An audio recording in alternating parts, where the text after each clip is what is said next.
আসসালামু আলাইকুম। বিবিসি আন্তর্জাতিক বিশ্ব সংবাদে আপনাকে স্বাগত। শুরুতে সংবাদ শিরোনাম, পরে বিস্তারিত। বাংলাদেশের সর্বশেষ গুরুত্বপূর্ণ আপডেট সংবাদে আপনাকে স্বাগত। শুরুতেই সংবাদ শিরোনাম, পরে বিস্তারিত। প্রথমেই জানাবো আমাদের হাতে থাকা সর্বশেষ গুরুত্বপূর্ণ সবথেকে তাজা আপডেট সংবাদ। গণভোট অধ্যাদেশ জারি। উপদেষ্টা পরিষদের বৈঠকের অনুমোদনের পর গণভোট অধ্যাদেশ 2025 জারি করেছেন রাষ্ট্রপতি। আজ আইন মন্ত্রণালয়ের লেজিসলেটিভ ও সংসদ বিষয়ক বিভাগ থেকে অধ্যাদেশটি গেজেট আকারে জারি করা হয়েছে। এরপর জানাবো নতুন জোটের ঘোষণা দিল এনসিপি। ত্রয়োদশ জাতীয় সংসদ নির্বাচন ঘিরে নতুন একটি রাজনৈতিক জোট আসছে বলে জানিয়েছেন জাতীয় নাগরিক পার্টি এনসিপির মুখ্য সমন্বয়ক নাসির উদ্দিন পাটোয়ারি। আজ রাজধানীর বাংলা মোটরে দলের অস্থায়ী কার্যালয়ে মনোনয়ন প্রত্যাশীদের সঙ্গে মতবিনিময় সভা শেষে তিনি এসব তথ্য নিশ্চিত করেছেন। এদিকে অগ্রণী ব্যাংকের ভল্টে মিলল হাসিনার 832 ভরি স্বর্ণালংকার। অগ্রণী ব্যাংকে মানবতাবিরোধী অপরাধের দায়ে মৃত্যুদণ্ডপ্রাপ্ত ও ক্ষমতাচ্যুত প্রধানমন্ত্রী হাসিনার 832 ভরি স্বর্ণালংকার পাওয়া গেছে। সেখানে দুটি ভল্ট ভেঙে এসব স্বর্ণালংকার উদ্ধার করা হয়েছে। এছাড়াও আছে অনেক উপহার সামগ্রী। বর্তমান বাজার মূল্য অনুযায়ী এই স্বর্ণের বাজার মূল্য প্রায় 17 কোটি টাকা। জানাবো হাসিনার বোঝা উচিত, এখন তার কি করতে হবে। হাসিনার বোঝা নিয়ে উভয় সংকটে পড়েছে ভারতের নরেন্দ্র মোদী সরকার।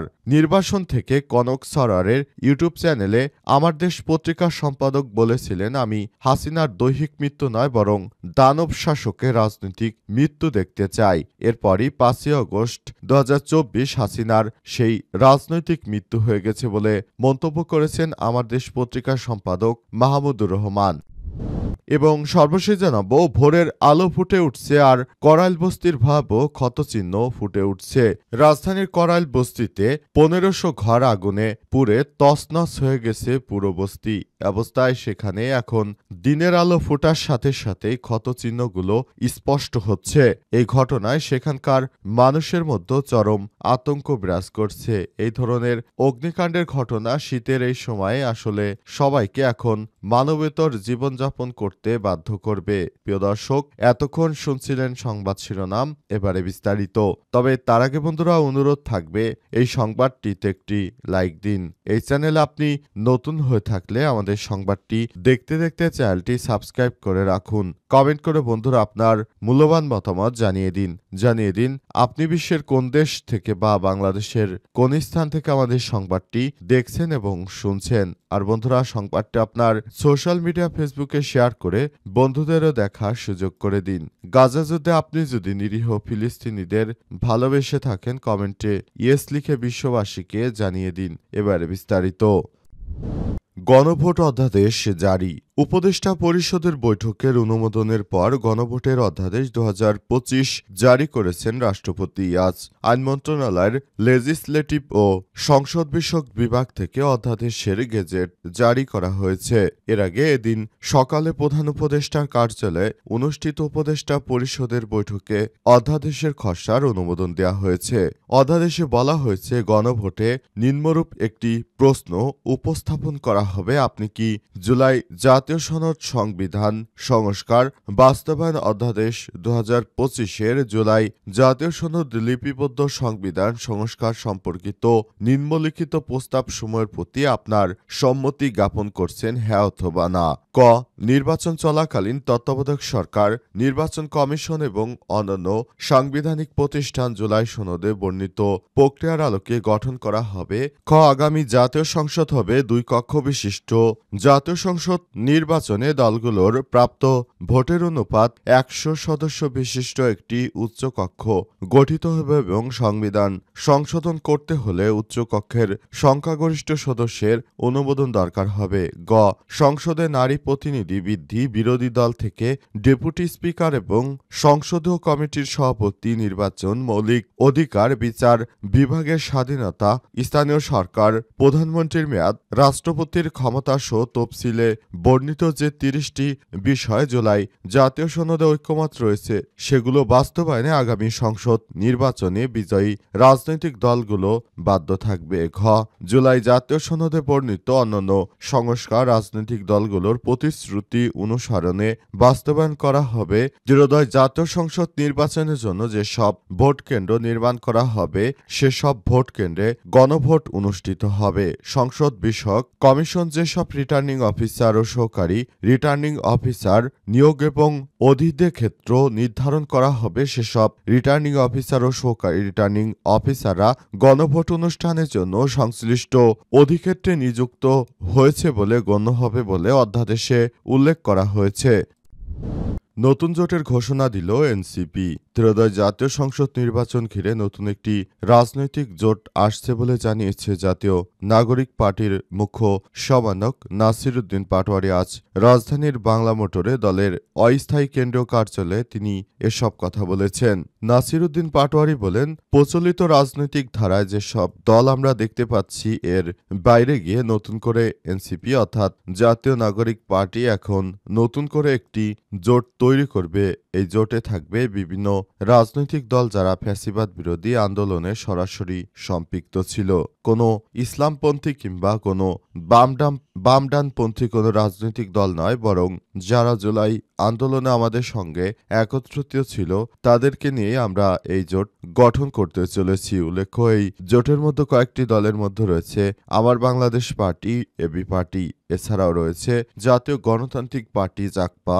এছাড়াও আলোচনা চলছে ভিপি নুরের গণ অধিকার পরিষদকেও কিভাবে যুক্ত করা হয় এই পার্টিতে, সেভাবে আলোচনা করা হচ্ছে। আগামীতে এই পার্টি হবে বাংলাদেশের সবথেকে বড় রাজনৈতিক শক্তি বলে জানিয়েছেন তারা।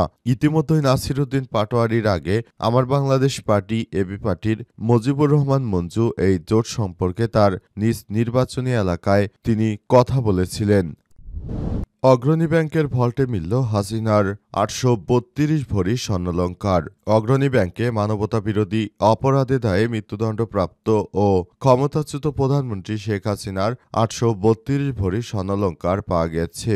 সেখানে সংরক্ষিত দুটি ভল্ট ভেঙে সব সম্পদ সন্ধান পায় জাতীয় রাজস্ব বোর্ড, এনবিআর, জাতীয় গোয়েন্দা সংস্থা সেল। গতকাল রাজধানীর দিলকুশায় অবস্থিত ব্যাংকটির প্রধান কার্যালয়ের ভল্ট দুটি জব্দ করা হয়। একই দিনে হাসিনার নামে রক্ষিত পূবালী ব্যাংকের একটি শাখা একটি ভল্ট খোলা হলেও সেখানে কিছু পাওয়া যায়নি। সিআইডির এক কর্মকর্তা আমার দেশকে বিষয়টি নিশ্চিত করেছে। তিনি বলেন, গত ১৭ সেপ্টেম্বর গোপন সংবাদের ভিত্তিতে খবর পেয়ে লকার দুটি জব্দ করেছিল সিআইডি, কিন্তু হাসিনা ভারতে পালিয়ে যায়। আইনগত বাধা থাকায় এতদিন সেগুলো ভাঙা সম্ভব হয়নি। অবশেষে আদালতের অনুমতি নিয়ে গতকাল লকার দুটি জব্দ করা হয়েছে। এ সময় ৭৫১ এবং ৭৫৩ নম্বর ভল্টে ৮৩২ ভরি হাসিনার ব্যক্তিগত ব্যবহারের জন্য এই সোনাগুলো রাখা হয়েছিল। বর্তমানে ২ লক্ষ টাকা ভরি হিসেবে এই স্বর্ণের বাজার দর ১৬ কোটি ৬৪ লক্ষ টাকা।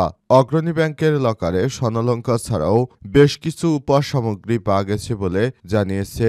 রাষ্ট্রীয় তোষখানায় সব সামগ্রী জমা না দিয়ে ব্যক্তিগত লকারে রাখা হয়েছিল। এতে আইন লঙ্ঘন হওয়া হাসিনার বিরুদ্ধে আরেকটি মামলা হতে পারে বলে ওই কর্মকর্তা নিশ্চিত করেছেন। ১০ সেপ্টেম্বর রাজধানীর মতিঝিলে অবস্থিত সেনা কল্যাণ ভবনের পূবালী ব্যাংকের কর্পোরেট শাখায় শেখ হাসিনা নামে থাকা ১২৮ নম্বর লকার জব্দ করেছিল সিআইডি। তবে গতকাল ওই লকারে তেমন কিছু পাওয়া যায়নি। হাসিনার বোঝা নিয়ে উভয় সংকটে ভারত। নির্বাসন থেকে কনক সারোয়ারের ইউটিউব চ্যানেলে বেশ কয়েকবার বলেছিলাম, হাসিনার দৈহিক মৃত্যু নয় বরং দানব শাসকের রাজনৈতিক মৃত্যু দেখার খুবই আকাঙ্ক্ষা আমার। ২০২৪-এর ৫ই আগস্ট তারিখে বিপ্লবের চূড়ান্ত সময় গণভবন ছেড়ে দিল্লিতে পালিয়ে গিয়ে হাসিনা তার রাজনৈতিক মৃত্যুর ঘণ্টা বাজিয়ে নিজেই বিদায় নিয়েছেন। বাগাড়ম্বর প্রিয় হাসিনার পলায়নের ৮২০ বছর আগে ১২০৪ সালে গৌড়ের রাজা লক্ষণ সেন একইভাবে রাজবাড়ির পেছনে দরজা দিয়ে পালিয়েছিল। তখন তুর্কি আফগান জেনারেল ইখতিয়ার উদ্দিন মোহাম্মদ বখতিয়ার খিলজি অশ্বপৃষ্ঠে তলোয়ার হাতে মাত্র ১৭ জন ঘোড়াচড়ার নিয়ে সদর দরজা দিয়ে ঢুকে পড়েছিলেন। সেই ক্ষুদ্র অগ্রগামী দলের পেছনে অবশ্য বিশাল মুসলিম সেনাবাহিনী এগিয়ে এসেছিল।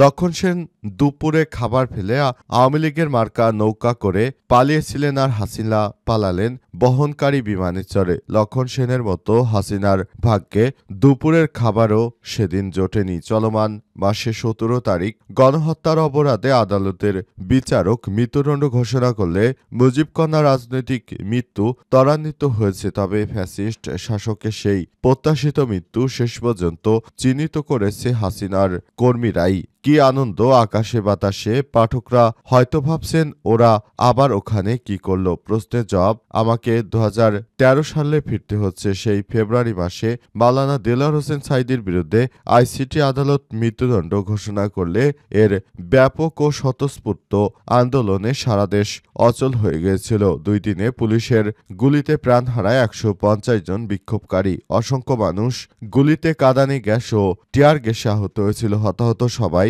কিন্তু জামাত ইসলামী দলের সমর্থক ছিলেন না।